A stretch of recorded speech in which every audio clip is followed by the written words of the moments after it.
श्री दरबार।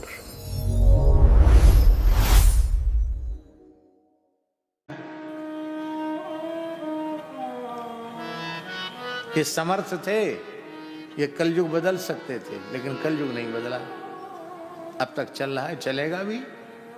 क्यों नहीं बदला कलयुग?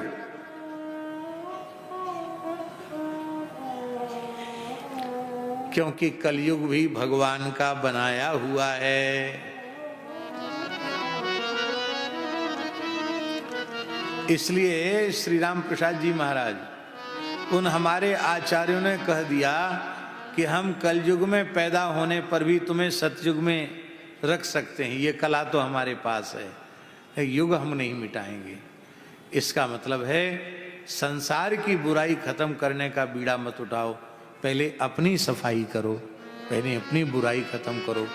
अपना हृदय का कलयुग मिट जाएगा तो आपके बाहर वाला कलयुग भी समाप्त हो जाएगा। इसलिए सत्यम ब्रूयात, प्रियम ब्रूयात, न ब्रूयात सत्यम अप्रियम। सत्य बोलो, प्रिय बोलो, अप्रिय सत्य को मत बोलो। जिस आदमी के या स्त्री के कुबड़ निकल रहे हो वो सुंदर लगेगी देखने में? बोलो।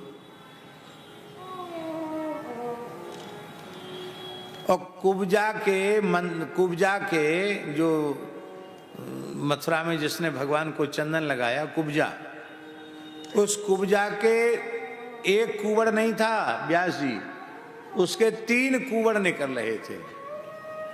इसलिए सुखदेव जी ने उसका नया नामकरण कर दिया, त्रिवक्र नामा। 3 जगह से टेढ़ी थी और उसका घिसा हुआ चंदन कंस को बहुत प्रिय था। अब हमारे ठाकुर जी पहुंच गए वहां के सामने, तो कहने, हे कुंवरी, कहां जा रही है? कहां को मर रही है? कहा है तेरे हाथ में? ऐसा बोलते ना यदि ठाकुर जी तो 10-20 गाली दिए बिना नहीं रहती वो। काने को काना कहो, अंधे को अंधा कहो, उसको अच्छा लगेगा?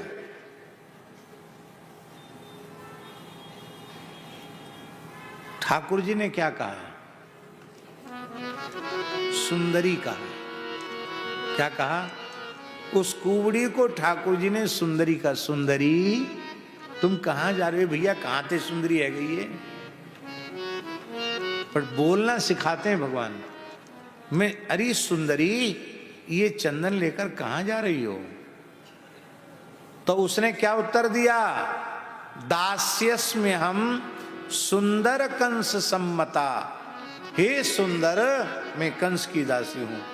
तुमने सुंदरी कहा तो उसने तुम्हें सुंदर कह दिया, और वो कहते कुबड़ी तो कहते तुम अपनी तरफ देखो, तुम भी तो 3 जगह से टेढ़े हो, तुम कौन से सीधे साधे हो? बोलो भक्तवत्सल भगवान की। इसलिए बुरे को भी बुरा मत कहो। किसी गिरे हुए व्यक्ति को देख करके भी उसकी निंदा मत करो। हमारे जूनागढ़ वाले महाराज जी, पूज्य स्वामी श्री अभिराम दास जी महाराज थे, बड़े विद्वान थे। हमारे श्री स्वामी विवेकानंद जी तो उनसे परिचित होंगे। काशी में उन्होंने अध्ययन किया था। हाँ, बहुत अच्छे विद्वान थे, व्याकरण के बहुत अच्छे विद्वान, वेदांत के बहुत अच्छे विद्वान थे, और विनोदी स्वभाव के थे, हंसाते खूब थे। बचपन में हमने उनके मुख से एक वाक्य सुना था, वो पूरा याद नहीं है, लेकिन जितना याद है उतना हम सुना देते। मत हंसो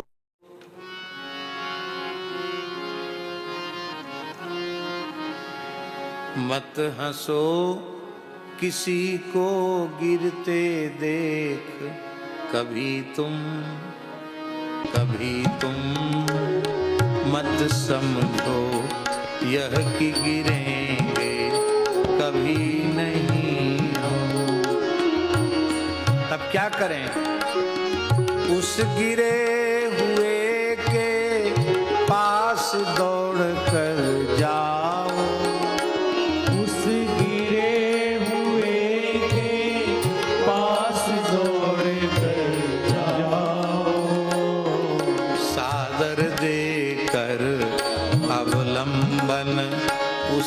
उठाओ, सादर देकर अवलंबन उसे उठाओ। मत हंसो किसी को गिरते देख कभी तुम, मत समझो यह कि गिरेंगे कभी नहीं हम, मत समझो यह कि गिरेंगे कभी नहीं हम। कभी किसी से कठोर नहीं बोलना। संसार का सबसे कायर व्यक्ति कौन है? स्वामी जी, संसार का सबसे कार्य व्यक्ति है वो गाली बकता है।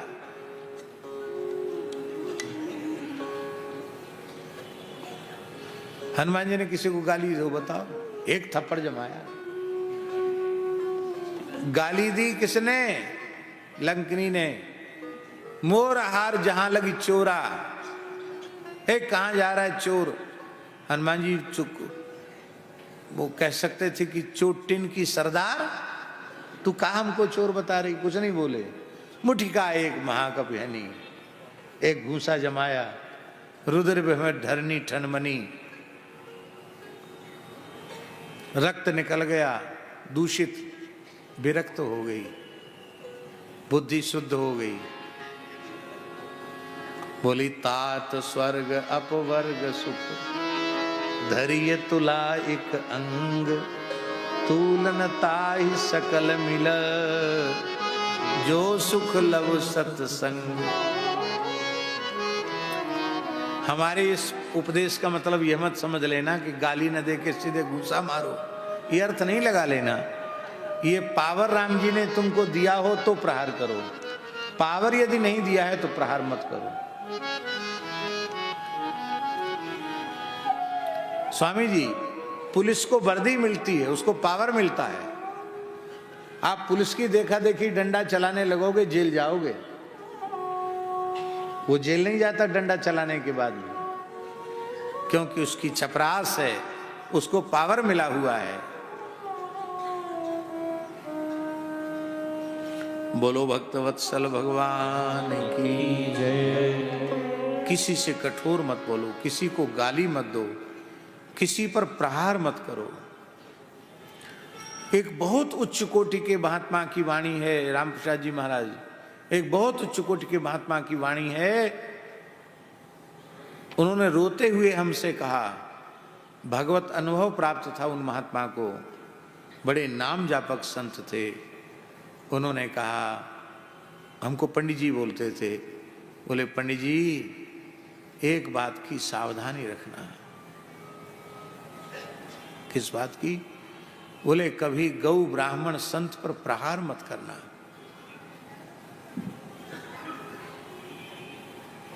मेरे जीवन में एक गलती बनी।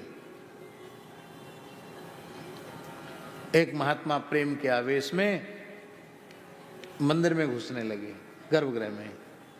बोले हम पुजारी थे, जवान थे, पहलवान जैसा शरीर था, गुस्सा आई तो बोले मैंने लात मारी उनको, भीतर न घुसे इसके लिए। अपना बायां पैर उठाया, लात मारी। फिर वो उठा तो ऐसे हाथ मारा, हाथ और लात दोनों का प्रयोग किया, मतलब ये समझो। बोले बाद में वो तो खैर नहीं घुसे, मंदिर तो बच गया। लेकिन बोले आज इस अवस्था में जब शरीर वृद्ध हो गया तो मैंने जीवन में अपने कोई पाप नहीं किया, लेकिन एक साधु पर पैर चलाया, हाथ चलाया, तो देखो बच्चा ये मेरा लकवा में ये हाथ भी चला गया, ये पैर चला गया। आज हमको सेवकों का मुख देखना पड़ता है। एक संत ने रोते हुए कहा, महाराज जी वृंदावन की घटना, इसलिए किसी साधु पर हाथ नहीं उठाना, किसी ब्राह्मण पर हाथ नहीं उठाना, किसी गाय पर हाथ नहीं उठाना, सहन करना। अरे साधु, गौ ब्राह्मण साधु नहीं, किसी प्राणी पर आप हाथ क्यों उठाते हो? अन्नदान, जलदान, भूदान, स्वर्ण दान, ये सब बहुत श्रेष्ठ हैं। पर महाभारत में लिखा है सर्वोपरि दान अभय दान है। संसार के सभी प्राणियों को अपने आप से अभय कर देना, किसी को भयभीत न करना। महाभारत में लिखा है अहिंसा सर्वभूतानाम यथा माता तथा पिता। जो अहिंसक है, मनवाणी क्रिया से किसी की हिंसा नहीं करता है, उस मनुष्य को भगवान का दर्जा प्राप्त हो जाता है। तो सर्वभूतानाम यथा माता तथा पिता, वो संपूर्ण प्राणियों का पिता माता है। उस संपूर्ण प्राणियों के पिता माता तो भगवान है, वो भगवान के ही समकक्ष हो जाता है। किसी प्राणी से यही है साधुता, यही है समत्व। इस प्रकार के स्वभाव से साधु अपने जीवन को पवित्र बना लेता है, आदर्श बना लेता है, और दुष्ट अपनी दुष्टता के पाप से ही मर जाता है। दुष्ट पीछे पैदा होते हैं और पहले चले जाते हैं।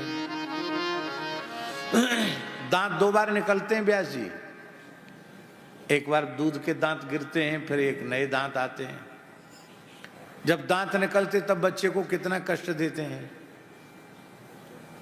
लोग पूछो बच्चा क्यों कमजोर हो गया, बोले इसके दांत निकल रहे हैं। दांत निकलते तो बार बार लूज मोशन होता, दस्त होता छोटे बच्चों के। और जब फिर दूध के दांत टूट के नए दांत निकलते हैं तो बच्चे मैया बोलती क्या, दाढ़ पिरा रही है, दाढ़ में दर्द हो रहा है। अक्कल की दाढ़ निकलती तो बहुत भारी, महाराज अक्कल की दाढ़ बेअक्कल का कर देती है, इतना जोर का दर्द होता है।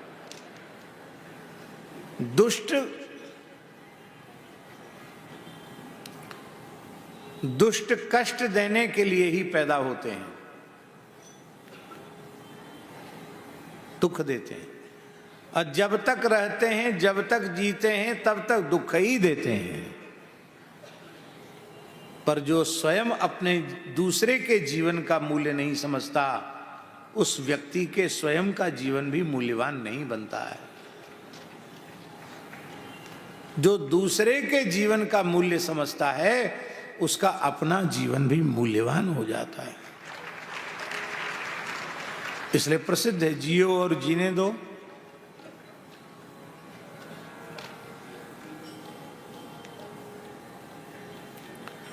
एक सच्ची घटना है। एक बहुत भारी बदमाश था, इधर फर्रुखाबाद क्षेत्र की बात है। बड़ा भारी बदमाश, नामी गामी बदमाश था। किसी भी अधिकारी, ऑफिसर, मंत्री, संतरी, सेठ, साहूकार किसी से नहीं डरता। पुलिस भी उससे थर थर कांपती थी। जिससे जो कह दे उसको उतना देना पड़ता था, इतना भारी बदमाश था वो। खुला घूमता था, पुलिस की हिम्मत नहीं उसको पकड़े। एक ढाबे पर बैठकर चाय पी रहा था और एक कोई परदेसी की गाड़ी अयोध्या जा रही थी। सच्ची घटना है स्वामी जी। तो वो भी चाय पीने के लिए उसने गाड़ी खड़ी करी। तो वो बदमाश चाय पी के उठा, वो गाड़ी वाले व्यक्ति से बोला, ए किसकी गाड़ी है? बोले मेरी है। सस्ता जमाना था, ये घटना लगभग 35-40 साल पुरानी होगी। बोले 10,000 रुपये ला। क्या कहा उसने? 10,000 रुपये ला। बोले किस बात के? बोले ये बात मुझसे मत पूछ, ये ढाबे वाले से पूछ ले। पूछा ढाबे वाले से कि ये 10,000 रुपये किस बात के मांगे जा रहे हैं? उसने धीरे से कहा, अपने जीवन की सुरक्षा चाहते हो तो जो मांग रहा है वो दे दो। तुम पे नहीं है तो हमसे लेके दे दो, दे दो। कितने मर्डर कर चुका है, धीरे से कहा। ये बात सुन के वो व्यक्ति हंसा। बोला भाई साहब 10 नहीं 20 देंगे आप जैसे। आप वाह, क्या कहना, क्या पर्सनालिटी है आपकी, क्या बढ़िया हैं आप। आपको कम क्यों देंगे, हम ज़्यादा देंगे। तो भाई साहब हमको भी चाय पी लेने दो, चाय पी लिया। चाय पी के गाड़ी तक गया, बोले वही थैले से उठाता हूँ पैसा, और थैले से रिवाल्वर निकाली और तड़ तड़ तड़ करके वहीं उसको ढेर कर दिया। वो समझ नहीं पाए कि मुझे के ऊपर प्रहार करेगा। वो भी लोडेड लिए हुए था रिवाल्वर, लेकिन उसकी लोडेड रिवाल्वर धरी की धरी रह गई। कार में से तुरंत थैले में से पिस्तौल निकाल कर वहीं ढेर कर दिया। ढेर किया और गाड़ी में बैठा हो गया। प्रहलाद जी की स्तुति में एक वाक्य आता है स्वामी जी, मोदेत साधुरपि वृश्चिक सर्प हत्या। बिच्छू और सर्प मर जाते हैं तो सज्जन पुरुष भी दुख नहीं करते, प्रसन्नता व्यक्त करते हैं, चलो मर गया अच्छा हुआ। दुष्ट व्यक्ति के मरने से किसी को पीड़ा नहीं होती। कौन रिपोर्ट करने वाला था? पुलिस तो पहले ही चाह रही थी कि आतंक मचा रखा है। मर गया, न कोई कार्रवाई हुई, फूंक ताप दिया, जो हुआ सो हुआ, खत्म हो गया।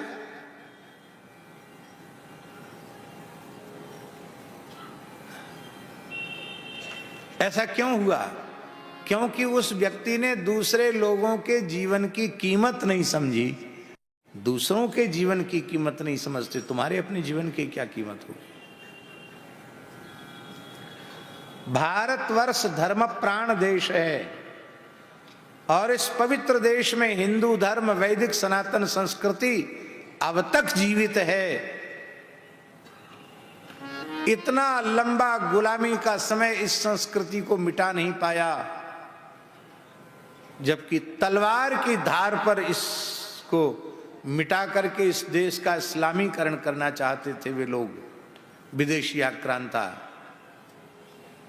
लेकिन वे खुद ही मिट गए, समाप्त हो गए। भारत आज तक अपने गौरव में, अपने अतीत के स्वरूप में आज भी भारत विद्यमान है। और आप हमारी बात को मानेंगे तो नहीं, एक समय ऐसा आएगा, केवल हिंदू शक्ति को संगठित होने की आवश्यकता है कि भारतवर्ष का शासन पूरी धरती पर होगा। पर इसके लिए समाज से द्वेष, हिंसा, घृणा, इसकी भावना को समाज से दूर करना पड़ेगा। अभी 2 दिन पहले स्वामी श्री प्रणवानंद जी महाराज ने एक बहुत अच्छी बात कही। उन्होंने कहा कि हमारे यहाँ संकल्प में ब्राह्मण जब संकल्प पढ़ते तो शर्मा बोलते, क्षत्रिय संकल्प पढ़ते तो बर्मा बोलते, वैश्य संकल्प पढ़ते तो गुप्त बोलते, दास संकल्प पढ़ते तो अपने को, शूद्र संकल्प पढ़ते तो दास कहते। तो बड़गलाने वालों ने उनको बड़गला दिया, देखो तुमको दास बना के रखा है। बोले हमारे पूर्व जमाने में सैकड़ों वर्ष पहले, 1000, 1500 साल, 2000 साल पहले जब से लोगों ने इन्हें बड़गलाना शुरू किया, उस समय हमारे संतों ने क्रांति की। बोले तुम दास हो तो हम भी दास हैं। और संतों ने, वैष्णवों ने अपना दासांत नाम रविदास, कबीरदास, धर्मदास, दयालदास, ब्रह्मदास हैं, हम भी दास हैं। अरे भाई, ये जगत भी तो जगन्नाथ का स्वरूप है। तुम सारे जगत रूप जगन्नाथ की सेवा कर रहे हो, हम साक्षात जगन्नाथ की सेवा कर रहे हैं। दास तुम भी हो, दास हम भी हैं। झाड़ू लगाने वाले तुम भी हो, झाड़ू लगाने वाले हम भी हैं। हम मंदिर के भीतर झाड़ू लगा रहे हैं, आप मंदिर के बाहर के परिसर को स्वच्छ कर रहे हैं। पुण्य दोनों का एक जैसा है। वर्णाश्रम व्यवस्था के मूल स्वरूप का आदर करते हुए द्वेष और घृणा, इसको समाज से मिटाना चाहिए। हिंदुओं का संगठित होना बहुत जरूरी है। हिंदू कौन है? वर्णाश्रम व्यवस्था को मानने वाले तो हिंदू हैं ही। हमारा सिख समुदाय वो भी हिंदू है ऐसा नहीं, वो तो हिंदू धर्म के प्रधान रक्षक हैं। सिख परंपरा के 10 गुरुओं के चरणों में अत्यंत कृतज्ञता के भाव से हम साष्टांग प्रणाम करते हैं, जिन्होंने उस भयंकर काल में इतने संघर्ष झेलकर, इतनी यातनाएं सहन करके वैदिक हिंदू सनातन संस्कृति को बचा करके रखा। गुरु तेग बहादुर जी का बलिदान पूरे के पूरे गुरु जी के परिवार का बलिदान सामान्य घटना है क्या? आज उनके बलिदान की बदौलत हम लोग बैठ करके यहाँ कथा सुन रहे हैं जगन्नाथ सत्संग मंडपम में।